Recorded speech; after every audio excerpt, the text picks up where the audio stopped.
아내가 공자를 뵙고 길을 떠나겠다고 아랬다. 공자께서 물었다. 어디로 가려느냐? 아내가 말했다. 위나라에 가려고 합니다. 공자께서 물으셨다. 그곳에 가서 뭘 하려고 하느냐? 아내가 대답했다. 제가 듣기로 위나라의 임금은 나이가 젊고 처사는 독단적인데다 국사를 경솔히 처리하면서도 자신의 과오는 알지 못하고 또한 전쟁 따위로 인해 백성이 죽는 것도 가벼이 여겨 죽은 사람이 전국적으로 못에 가득히 조개처럼 쌓여 있어서 백성들은 그야말로 누구한테도 돌아가 의탁할 데가 없을 지경이라 합니다. 제가 일찍이 듣기로 선생님께서는 이렇게 말씀하셨습니다. 잘 다스려지는 나라는 떠나고 혼란과 위험에 빠진 나라는 달려가 구원을 해야 하나니 왜냐하면 마치 의원이 집 문 앞에 치료를 기다리는 환자가 많은 것과 같기 때문이다. 바라건대 선생님께 들은 것에 근거하여 지국의 원칙을 생각해내어 실행하면 아마도 위나라가 혼란과 위험에서 벗어나지 않겠습니까? 공자께서 말씀하셨다. 아이고, 그러면 너는 아마 위나라에 가서 목숨을 잃게 될 것이다. 무릇 도는 번잡하지 않게 행해야 하니 만약 도를 행함이 번잡하면 일이 번다해지고 일이 번다하면 혼란에 빠지게 되고 혼란에 빠지면 우환을 부르게 되고 우환에 휩싸이면 구제가 되지 않는다. 옛날에 지혜는 먼저 자기 자신의 존립을 확고히 하고 그 다음에 다른 사람을 구원했다. 그런데 너는 너 자신의 존립조차 안정되지 않고서 어느 겨를에 폭군의 소행을 바로잡는단 말이냐. 게다가 너는 도덕이 파괴되고 지혜가 생기는 까닭을 아느냐. 도덕은 사람들이 명성을 추구하면서 파괴되고 지혜는 사람들이 서로 이기려고 다투면서 생기는 것이다. 명성은 사람들이 서로 갈등하는 원인이요 지혜는 사람들이 서로 다투는 도구다. 그 때문에 이 두 가지는 모두 흉계이니 세상에서 힘써 추구하고 행할 바가 아니다. 또한 네가 비록 덕성이 순후하고 신의가 굳건하더라도 다른 사람들이 알아주지 않을 것이고 또 명성을 다투지 않더라도 다른 사람들이 믿어주지 않을 것이다. 그런데 네가 만약 무리하게 인의와 법도에 준한 언론으로 보악한 사람의 면전에서 너 자신을 과시한다면 그 사람은 네가 다른 사람의 과오를 가지고 자신의 미덕을 드러낸다 뽐내고 여기고 내가 다른 사람에게 해코지 한다고 할 것이다. 다른 사람을 해코지 하는 사람은 다른 사람도 반드시 그 사람을 해코지에 대갚음하는 법이니 너는 아마 다른 사람에게 해코지를 당할 것이다. 더욱이 만약에 위나라 임금이 현인을 좋아하고 악인을 싫어한다면 위나라 조정에는 이미 현인이 넘쳐날 텐데 굳이 또 너를 등용하여 뭔가 다른 혁신을 추구할 필요가 어디 있겠느냐. 네가 간언을 하지 않으면 몰라도 그렇지 않으면 위나라 임금은 반드시 네가 간언하는 틈을 타서 자기의 교묘한 변론으로 너와 논쟁을 할 것이다. 그러면 너의 눈은 현혹되고 너의 안색은 평온해지며 너의 입은 자기 변명을 늘어놓고 너의 태도는 그에게 끌려가는 모습을 나타내며 너의 마음은 결국 그와 타협하게 될 것이다. 그것은 이를테면 불로 불을 끄고 물로 물을 막는 것이니 잘못에 다시 잘못을 더해 오히려 상황을 더 나쁘게 만드는 것이다. 그렇게 위나라 임금에게 순종하기 시작하면 장차 한도 끝도 없이 순종하게 될 텐데 그런 와중에 너는 아마 임금의 신임을 받지 못하고 조바심을 내어 충언을 올리다 필시 보악한 임금 앞에서 죽게 될 것이다. 옛날에 하나라 거랑은 현신 관용봉을 죽이고 훗나라 주왕은 왕자 비간을 죽였다. 한데 관용봉과 비간 그 두 현인은 모두 자기의 수양에 힘써 신하의 신분으로 몸을 굽혀 임금의 백성을 어루만져 주었으니 그것은 곧 신하로서 임금을 노엽게 한 것이다. 그러므로 그 임금이 그들의 아름다운 덕행을 트집잡아 그들을 배척해 죽인 것이다. 이는 바로 명성을 좋아한 결과이다.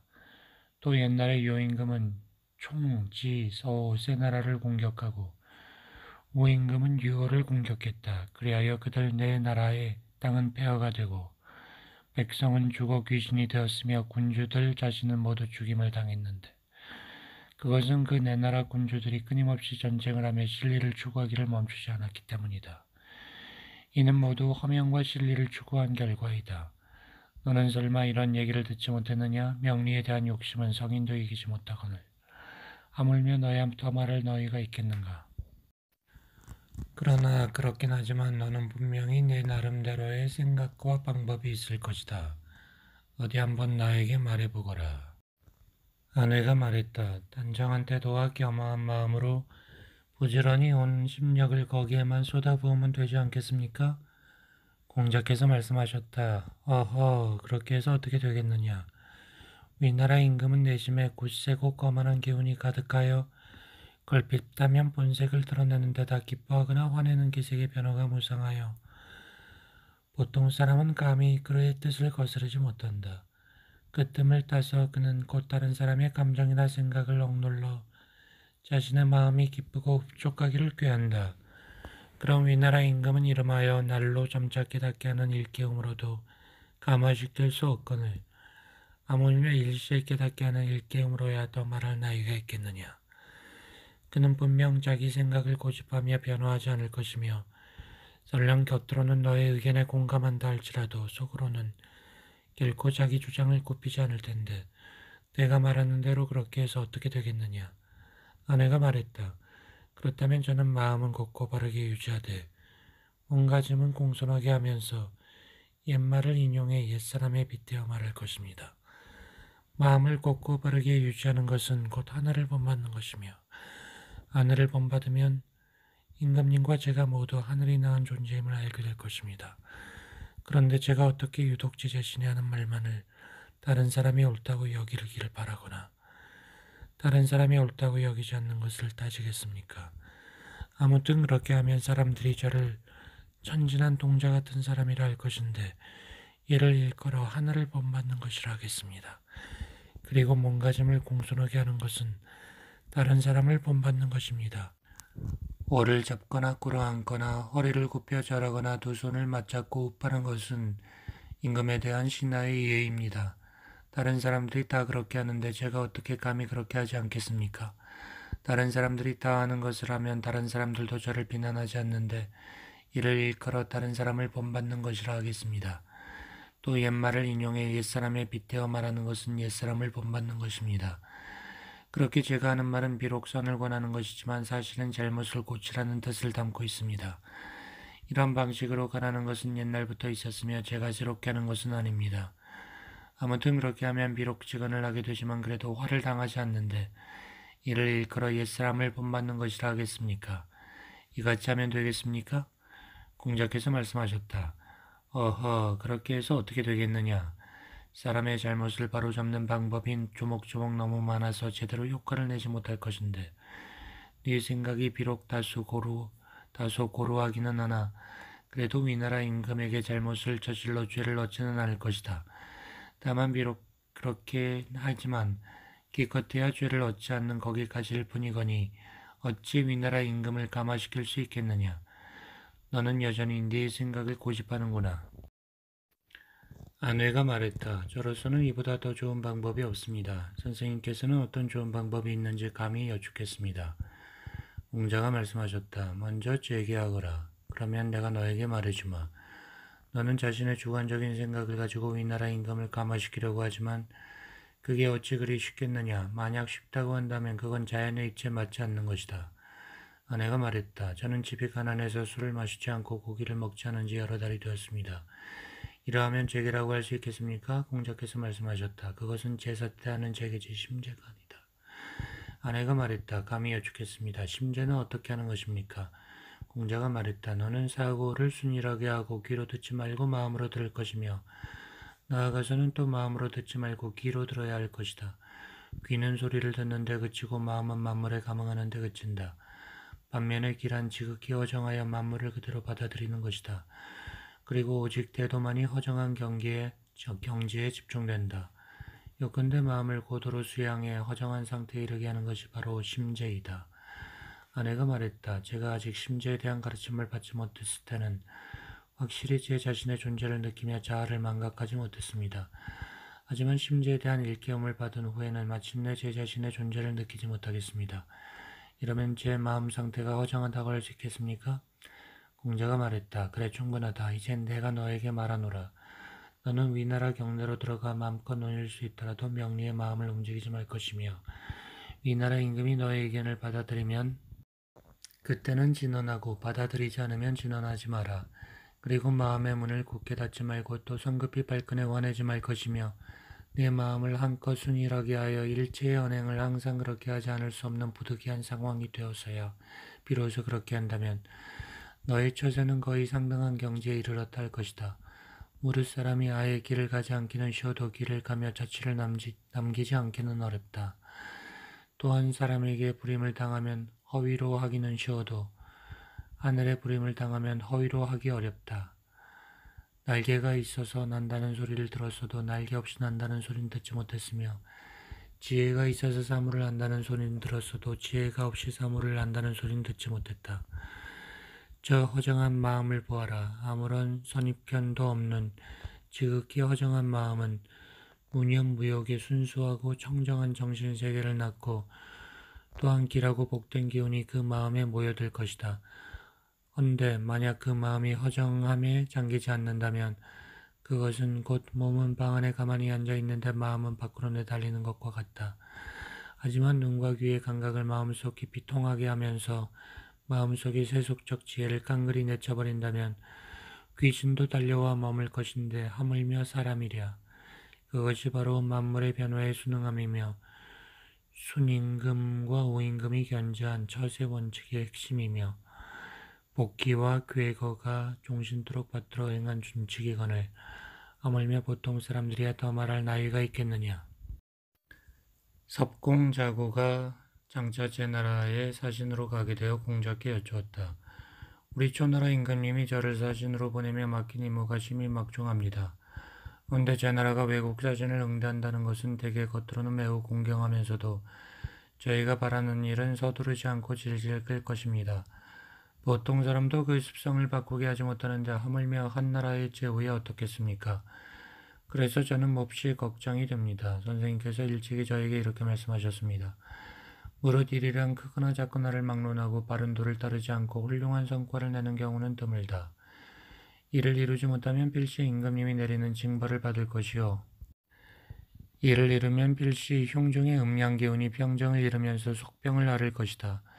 이를 이루든 이루지 못하든 그 후에 환난에 빠지지 않는 것은 오직 유덕자만이 능히 그렇게 할 수 있다. 저는 평소 식사할 때 거친 음식을 먹을 뿐 좋은 음식을 찾지 않습니다. 그렇기 때문에 저희 집 부엌에서는 밥을 지으며 애써 시원했으면 하는 사람이 없습니다. 지금 저는 아침에 출사의 명을 받고 저녁에는 얼음 냉수를 마셔야 할 것 같은데 그것은 아무래도 제가 초조해서 속이 타기 때문이겠죠. 저는 아직 이번 출사의 임무를 시작도 하지 않았는데 벌써 음양의 기운이 병정을 이루면서 속병을 앓고 있습니다. 만약 이번 일을 성공하지 못하면 분명히 임금님의 징벌이 있을 것입니다. 이 두 가지 환난은 신하된 자가 감당하기 어렵습니다. 선생님께서는 아마 저에게 일러주실 좋은 방법이 있으시겠죠? 공자께서 말했다. 전하에는 누구나 준수해야 할 두 가지 큰 법칙이 있는데 하나는 명, 즉 천명이고 다른 하나는 의, 즉 도의입니다. 자녀가 부모를 친애함은 천명으로 그 감정은 사람의 마음속에서 없앨 수가 없습니다. 반면 신하가 군주를 섬김은 도의인데 세상 어디를 가든 군주의 통치하에 있지 않은 곳이 없으며 따라서 천지지간 어디에도 도망하여 몸을 피할 데가 없습니다. 이를 일컬어 두 가지 큰 법칙이라고 하죠. 그러므로 무릇 그 부모를 모시는 사람은 어떤 곳 어떤 상황에서도 편안히 모시는 것이 즉 효도의 지극함이요. 그 임금을 섬기는 사람은 어떤 위험한 일에 직면해서도 편안히 섬기는 것이 곧 충성의 성대함입니다. 그리고 스스로 그 마음을 수양해 조절하는 사람은 슬프거나 즐거운 일 때문에 자기 목전의 평정한 마음을 바꾸지 않으며 따라서 진정 어떻게 할 수 없을 정도로 힘들고 어려운 일인 줄 알면서도 명을 받들어 사람의 마음의 안정을 기하게 되는데 그것은 곧 덕성의 지극함입니다. 다른 사람이 신하된 자는 분기부득이한 상황에 부딪히게 되죠. 하지만 오로지 주어진 임무를 수행하면서 자기 자신의 이해 득실을 잃어버린다면 어느 겨를에 목숨에 연연함에 죽음을 두려워하겠습니까? 공께서는 그렇게 하시면 됩니다. 그리고 제가 또 들은 말을 말씀드리면 이렇습니다. 올 국가 간의 외교는 가까이 이웃한 나라와는 반드시 신의로서 서로 친선관계를 유지하고 멀리 떨어진 나라와는 반드시 말로써 서로의 신뢰관계를 굳건히 하는데 말이란 반드시 누군가 사람이 나서서 그것을 전하게 됩니다. 그런데 양국 군주가 모두 기뻐하거나 노여워하는 말을 전하는 것은 전하에서 가장 어려운 일이죠.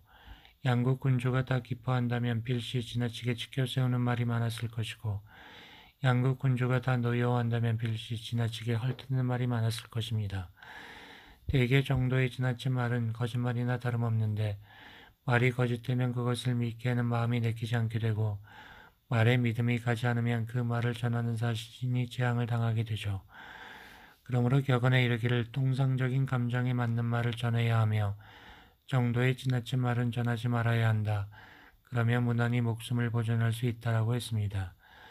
슬기로 힘겨루기를 하는 사람은 처음에는 당당히 겨루지만 종국에는 늘 암투가 벌어지고 심지어 나중에는 도를 넘는 음모와 속임수를 허다히 부립니다. 예로서 술을 마시는 사람은 처음에는 단정하고 예의 바르지만 종국에는 늘 술에 취해 행동이 난잡해지고 심지어 나중에는 방탕무도함이 넘칩니다. 세상 모든 일이 다 그와 같아서 처음에는 신실하지만 종국에는 늘 추악해지고 일이 처음에 일어날 때는 문제가 작고 간단하지만 일이 끝나갈 때는 문제가 크고 복잡해지죠. 말이란 풍파와 같으니 말을 전하는 데에는 득실이 있게 마련입니다. 무릇 풍파는 쉬이 요동치는 법이니 득실 사이에는 쉬이 위난을 야기하게 되죠. 그렇기 때문에 분노가 폭발하는 데에는 다른 이유가 없고 바로 간교히 꾸며대는 말과 일방적이고 편파적인 말이 원인입니다. 궁지에 몰린 짐승은 죽음 앞에서 미친 듯이 울부짖으며 숨을 거칠게 가쁘게 몰아치게 되고 그러면서 사람을 해치려는 마음을 갖게 됩니다. 어떤 일에 있어서 한 사람이 다른 사람을 너무 심하게 다그치면 다른 사람은 필시 악한 마음을 가지고 보복해 오지만 그 사람은 다른 사람이 왜 그렇게 하는지 그 까닭을 알지 못합니다. 만약 그 사람도 자신도 다른 사람이 그렇게 하는 까닭을 알지 못한다면 장차 어떤 결과가 일어날지 누가 알겠습니까? 그러므로 격언에 이르기를 군주에게 받은 사명을 함부로 고치지 말 것이며 상대를 다그쳐 이를 성사시키려 하지 말아야 하나니 만사는 정도에 지나치면 좋지 않다라고 했습니다. 사명을 함부로 고치거나 이를 성사시키려 상대를 다그치면 결국 이를 그르치게 됩니다. 이를 좋게 이루려면 오랫동안 공을 들여야 하고 이를 나쁘게 마무리하고 나면 후회에도 돌이킬 수가 없습니다. 그러니 어찌 신중하지 않을 수가 있겠습니까? 요컨대 만물 변호에 순응하여 유유히 자적하며 만사를 그렇게 하지 않으면 안 되는 부득이함에 따르면서 마음의 정기를 기르는 것이 최상의 방법입니다. 그렇다면 임금에겐 어떻게 복명하면 될까요? 그저 양국 군주의 뜻을 있는 그대로 전달하면 되는 것이거니 그게 어찌 그렇게 어려운 일이겠습니까? 안압이 위나라 영공의 태자 괴부의 스승으로 가게 되어 겁에 고개게 물었다. 지금 한 사람이 있는데 그는 심성이 천성적으로 흉악합니다. 아마 그와 함께 지내며 법도와 규범을 무시하고 제멋대로 하게 되면 우리나라에 위해를 줄 것이고 그와 함께 지내며 법도와 규범을 지키도록 하면 저에게 위해를 줄 것입니다. 그의 총명과 지혜는 다른 사람의 잘못은 잘 알지만 다른 사람이 왜 그런 잘못을 한지는 알지 못합니다. 이런 사람이라면 제가 어떻게 해야 합니까? 겁의 곡이 말했다. 좋은 질문이요. 각별히 경계하고 삼가며 먼저 당신 자신의 품행을 방정히 하시오. 그리고 태도와 자세는 친근하면서도 공경히 하는 것이 좋고 마음가짐은 분명한 원칙을 가지고 융화하며 이끌도록 하는 게 좋습니다. 헌데 비록 그렇기는 하지만 이 두 가지도 환란의 위험성을 안고 있습니다. 아여 친근하고 공경히 하더라도 지나치게 친밀히 빠져들려 하지 말고 융화에 이끌더라도 속마음을 너무 드러내지 말아야 합니다. 태도와 자세의 친근함이 너무 깊이 빠져들면 필시 넘어지고 망가지고 무너지고 엎어질 겁니다. 또 마음으로 융화에 이끌매 그 의도를 겉으로 지나치게 드러내면 필시 명성을 얻기 위한 것으로 인식되며 재앙과 환난을 부를 겁니다. 그가 만약 갓난아이처럼 무지하게 굴면 당신도 그와 함께 지내면서 갓난아이처럼 하고 그가 만약 위험 없이 굴면 당신도 그와 함께 지내며 위험 없이 처신하고 그가 만약 행동에 절제가 없으면 당신도 그와 함께 지내며 무절제하게 행동합니다. 그렇게 그와 소통하면서 점차 그를 바른 길로 인도해 들어가야 합니다. 당신은 저 사마귀를 모르시오? 앞다리를 힘껏 들어 올려 수레바퀴를 막아서면서도 자기 힘으로 감당할 수 없는 줄도 모르고 마냥 자기의 재주와 능력이 뛰어나다고 믿고 있던 사마귀 말이요. 각별히 경계하고 상가시오. 누차에 걸쳐 당신의 미덕을 자랑하며 그를 언짢게 하며 위험하오. 당신은 저 호랑이를 기르는 사람을 모르시오? 감히 살아있는 동물을 먹이로 주지 못하는 것은 호랑이가 살아있는 동물을 덮쳐 죽이면 그 잔악한 본성이 깨어날까 두렵기 때문이요.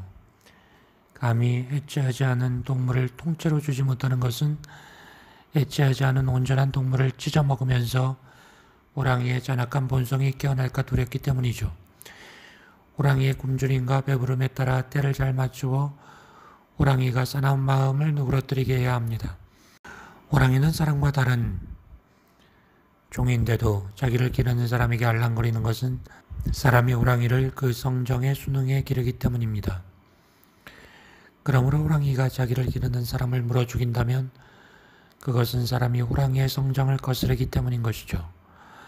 말을 좋아하는 사람은 대광주리로 말똥을 받고 대합 껍데기로 말오줌을 받습니다. 한데 마침 목이나 등에가 말에 붙어 있어 그놈을 잡으려고 불시에 손으로 치면 말은 크게 놀라 재갈을 망가뜨리며 사람의 머리를 받고 가슴을 치게 됩니다. 그 뜻에는 말을 애호함이 지극했지만 말을 애호하는 그 마음으로 인해 오히려 손실을 입게 되었으니 어찌 삼가하고 조심하지 않을 수 있겠습니까? 장석이 제 나라에 갔는데 고건 땅에 이르러 토지신 재단에 상수리 나무를 보았다. 그 크기가 수천 마리 소를 덮어 가릴 정도였는데 줄기의 굵기를 재어보니 100아름이나 되었다. 또 그 높이는 산봉우리 위로 솟아 올라갈 정도였는데 줄기에는 10길 높이 이후부터 비로소 가지가 나 있었다. 그 나무로 배를 만들 수도 있는데 거의 수십 척은 나올 것 같았다. 아무튼 구경꾼들이 장날처럼 넘쳐났지만 장석은 거들떠보지도 않고 앞으로 나아가며 걸음을 멈추지 않았다. 제자가 나무를 실컷 보고는 장석을 쫓아가 말했다. 제가 도끼를 들고 선생님을 따라다닌 이후 이렇게 훌륭한 목재는 본 적이 없습니다. 그런데 선생님께서는 눈길 한번 주려고도 하지 않고 곧장 앞으로 나아가며 멈추지 않는데 어째서 그러십니까? 장석이 말했다. 아소라, 말할 것도 없다. 저건 쓸모없는 나무다. 저 나무로 배를 만들면 가라앉을 것이고 너를 만들면 빨리 썩을 것이고 그릇을 만들면 빨리 망가질 것이고 문을 만들면 진액이 흘러나올 것이며 기둥을 만들면 좀 있을 것이니 저건 제목이 못되는 나무다. 그야말로 어디에도 쓸 수 있는 데가 없기 때문에 저렇듯 장수할 수가 있는 것이다. 장석이 집으로 돌아오고 나서 토지신 재단 상수리 나무가 꿈에 나타나 말했다. 그대는 무엇에다 나를 견주려 하는가? 그대는 설마 나를 저 쓸모있는 나무들과 견주려 한단 말인가? 대개 아가위나무, 배나무, 귤나무, 유자나무 등 과실나무 유들은 과실이 익으면 사람들이 그것을 따게 되고 사람들이 과실을 따면 나무들은 굴욕을 당하게 되는데 큰 가지는 꺾여 부러지고 작은 가지는 끌어당겨진다. 이는 그들이 과실을 맺는 그 유능함과 유용함 때문에 자신들의 일생을 고통스럽게 하는 것이며 그렇기 때문에 그들은 천수를 다하지 못하고 중도에 요절하게 되는데 그것은 곧 그들이 세상 사람들의 공격을 자초하는 것이다. 세상 만물은 어느 것 하나 이와 같지 않은 것이 없다. 하여 나는 무용, 즉 아무 쓸모없기를 추구한 지 이미 오래되었다. 하마터면 사람들에게 잘려 죽을 뻔도 했지만 지금까지 내 바람대로 나 자신을 잘 보존하고 있는데 그야말로 무용, 쓸모없음이 나의 대용, 큰 쓸모가 된 것이다. 만약 내가 쓸모가 있었다면 이렇게 클 수가 있었겠는가? 더욱이 그대나 나나 모두 하나의 사물에 불과하지만 그대가 어떻게 다른 사물들을 평가한단 말인가? 또한 그대는 장차 죽을 쓸모없는 사람이거늘 어떻게 쓸모없는 나무가 무엇인지 안단 말인가? 장석이 잠에서 깨어 제자에게 그 꿈 얘기를 했더니 제자가 말했다. 상수리 나무가 그토록 절실하게 쓸모없음을 추구하면서 토지신 재단의 나무가 된 것은 또 뭐란 말입니까? 장석이 말했다. 쉬, 말하지 말라. 저 상수리 나무도 단지 토지신에게 몸을 맡겼을 뿐이거늘 그 때문에 자신을 잘 알지 못하는 사람에겐 망신을 당한 것이다. 저 나무가 만약 토지신의 상징나무가 되지 않았다면 아마 일찌감치 잘려나갔을 것이야.